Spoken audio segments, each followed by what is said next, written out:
Well, welcome back to our Advanced Squad Leader 15-minute rules. This is your host, ID Jester. This is part 3, and we are going to all get on board the ASL train here, and we're going to talk about rules about the map boards. Yeah, I know what you're thinking. You're thinking, wow, he's going to spend a whole episode just on the map boards. But there are some pretty important rules, and there are quite a few scenarios in which you'll get reinforcements. So we are going to talk about the map boards. We got the units. Hopefully you've been able to watch these videos on the different infantry units, and also talked about the different phases of the game so far. So now we're going to actually have something to play, and we're going to show you how the configuration of the map board goes. We are talking about Section A of the rulebook, subsection 2.1 through 2.9. All important rules, as you can see. I've kind of highlighted some of the most important ones. Let's get into it and find out what exactly we're talking about. We're talking about the map board configuration. Big paragraph there on the board configuration. Not a lot of it's that important. Kind of talks about things, and we're going to show you how to set up different configurations, etc. But it's pretty self-explanatory. You're going to basically follow along on your scenario card. It's going to show you the maps, the map numbers, and it's going to show you which way to position the different maps together to form your board. And of course, it's going to show you which way is north on the map. Talking about here, the hexagons on the map, there's a white dot or a square which marks the center of the hex. Most attacks are measured from the center of the hex to center of hex, so these dots are usually the reference points. I've gone into our wonderful Vassal module here. Let me zoom in a little bit here, and you can see that each of these hexes has a little white dot on it. Of course, the map board is configured with different hex grid, and each of the different positions on the map is labeled with a specific column. You can see here we're talking about B column here, we're talking about C column, we're talking about the D column, E column, etc. all the way across the board here. If we zoom across, it goes all the way up to GG. And of course, in that column, you're going to have a certain number of spaces. There are 10 spaces if you look. If we look at CC, the row CC here, we start 1, 2, 3, 4, 5, 6, 7, 8, 9, and 10. So it's 10 hexes wide there, and I believe it's 1, 2, 3, 4, 5, 6, 7, 8, 9, 10, 11, 12, 13, 14, 15, 16, 17, 18, 19, 20, 22, 23, 24, 25, 26, 27, 28, 29, 30, 31, 32, 33 hexes wide roughly, because you're going diagonal on that. It's not exactly that, but yep, that's how the map board is configured here. You can see I've got some units already positioned for some of our later rules.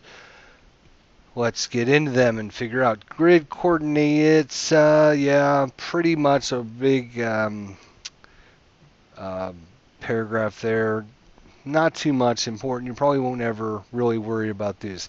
We're going to talk about half hexes here. Half hexes, a lot of people, when they start playing, the first question they usually think about or start to have problems with is, what do we do with the half hexes? If you can see here, if we go back to our Vassal module, unlike column CC, which has all 10 hexes in the row, you can look at either one of these hexes, BB1 or DD1. You can see we have a half a hex, and we have 1, 2, 3, 4, 5, 6, 7, 8, 9, and we have another half a hex.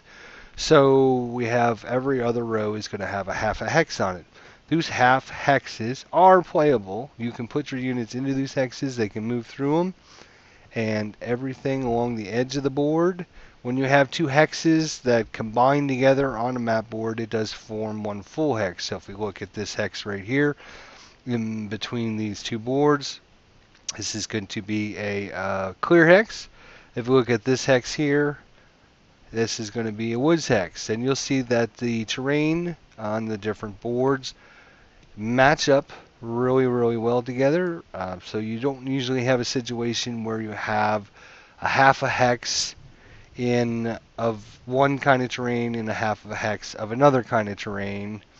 or a blank terrain. In that situation where, in that rare instance when you do have that situation, the terrain in the hex is going to fill up the blank hex, which I believe it's marked here, but I'm getting kind of ahead of myself here. Half hexes. Mapboard edge half hexes not butted together to form a full hex are still playable and have the same effects as a full hex. Units allowed to set up anywhere on a given board may set up on the board half hexes, only if that half hex is either part of another board on which it is allowed to set up or not butted against another half hex. So in this case, if we go back to this situation, we have board number 1 here, and we also have board number 3. You can see one of them is positioned one way and the other map is positioned the other way. If it says that your units are allowed to set up on map board number 1, you can position them anywhere on board 1, including this half hex in BB10, P10, etc., around the edge, D10, etc. So those are settable hexes for your units. If we look at Section A of the Rulebook, subsection 2.5 entry, this is where we're going to start to get our units that are coming in off the board onto the board here. All forces scheduled to arrive at a certain turn must enter the map board on that turn, although if capable of movement in the advance phase, entry may be delayed until then. So this is kind of an important rule a lot of people don't know about or forget to use. But for example, let's just move this guy out of the way for a second. Let me see here. I'm just going to reposition a couple units to give you a good example here. All right, so we have this German units. They're set up on the map board, which we're going to talk about here in a few minutes. But for example, this unit here, you can see by our little phase disc here, it is the Axis player's turn. We'll say it's turn 3 or 4. They've had some units brought on or been fighting throughout the scenario. You can see we have some Russian units here waiting for them to come on the board so they can shoot them. And you're going to be setting up all of your units that are scheduled to come on in a certain turn. Let's assume this is turn 3. If they're scheduled to come on in turn 3, the first thing you're going to do is set them up adjacent to the board. So offboard setup, we're going to look at section 2.51. Units designated by scenario to having to enter the map board must still be set up offboard on the turn of entry as the first act of the RPH. Remember that, the rally phase. If you watched our phase video, I believe that was video number 1 of this series. So that's the first act you're going to do. So in turn 3, you're going to take all your units that are scheduled to come on board and you're going to position them off board in different spaces depending on where you're allowed to enter. And we're just going to assume that the German player, they are scheduled to enter on, say, turn 3 on the north edge board. And we'll assume north is towards the top of here. So the German player has set up his units here. Let's look at how you actually do this here. So section 2.51, this is done by placing any randomly chosen unused board adjacent to the map board edge. The attacker units are to enter. The offboard player then places all forces scheduled to arrive during that turn in any whole hex or hexes. So let's show you what that means. What that means is we can see here in row N, we have a half a hex in row N. So we can assume that the other half of the hex is like that. So we would position our unit just past that other half a hex. Now, a lot of players, I don't ever remember seeing any player in Advanced Squad Leader actually use another board. You can just assume where the hexes are and set your units correspondingly. You can see that this map, we have Y10, which is a full hex, so we know that this spot would be another full hex, and this would be another full hex. We have a half a hex here on this side, so this unit is sitting just beyond that half hex. Again, over here in S10, we have a full hex, so we know that this spot is a full hex. And in row 10 here, or N, row column N. We know that we have another half a hex, so of course we're positioned just behind the other half part of that hex. You can use a board if it's a little easier for you to do, but like I said, I haven't seen many people actually using that. You can see here in L10, we actually have a unit in one of the half hexes already, so it's already on board, and it's probably been doing something throughout the scenario. We actually have a vehicle here that the German player has. We can tell that because it's a bigger counter than the infantry units. So we know the bigger units is probably some kind of vehicle. And of course we have concealment markers covering these units. So when you set these units up, you're going to position concealment counters on them so the other player doesn't know where you're positioned your units. And since I'm talking about that, I should say that your units are not anything with a concealment counter on it. Your opponent cannot look through that stack to see what you got there. Can't take off a concealment counter to see what's underneath. So concealment counters are a good way to hide your units, but we'll talk about that obviously in a concealment video. Offboard setup, fire and line of sight between the map board and any setup board is not allowed, including overlapping blasting area and fire for effects, which means unit offboard and unit onboard can't interact with one another. They can't see one another, they can't shoot at one another, they can't do anything with one another. All terrain on the offboard setup map is considered open ground except for offboard half hexes, which are butted against a half hex of some other terrain type, and hex rows Y, Q, and I, which are all road hexes. So what does that mean? For example, here we can assume that in this spot N10, this other half a hex is going to be woods. So this whole hex is woods. So if this unit, when it's time for him to move on the board, he's basically going to spend 2 movement points to move into that hex right there. This unit here is going to spend 1 movement point to move onto the board here. It's 2 movement points, 3, 4. We'll just assume he moves up like that. This unit here, we know that there's a space there, so it's actually going to have to count 1 movement point to go there, 2 movement points to go there, and 3, 4 to go there. So even though this unit started off board, there was another space there for him that he had to enter, so he had to actually enter into that space. This unit here, when it moves again, is going to spend 2 movement points to move into that half hex and continue its move or stop moving or whatever it wishes to do. This unit here could either move into this hex for 1, or the other thing it could do is it could move into this half hex here for 2 movement points. We know that this is a road hex because it's Y, Q, and I. These rows are considered road hexes off board. So this unit automatically, even though it's a vehicle, would start on the road. What else do we got going on here? No action is allowed no action is allowed by units off board awaiting entry. There is an exception to that, of course. We're talking about ASL. The exception is to be able to deploy. You can deploy ahead of time. Your support weapons, your ordnance may start dismantled or limbered, and your AFV, which is your armored fighting vehicle, can start either crew exposed or buttoned up at your choice. And vehicles can start loaded up with their normal capacity if they're carrying units on board, and are assumed to be in motion. So you are assumed to already be in motion, so you don't need to spend a movement point to start your vehicle or anything like that. You're already assumed to be in motion.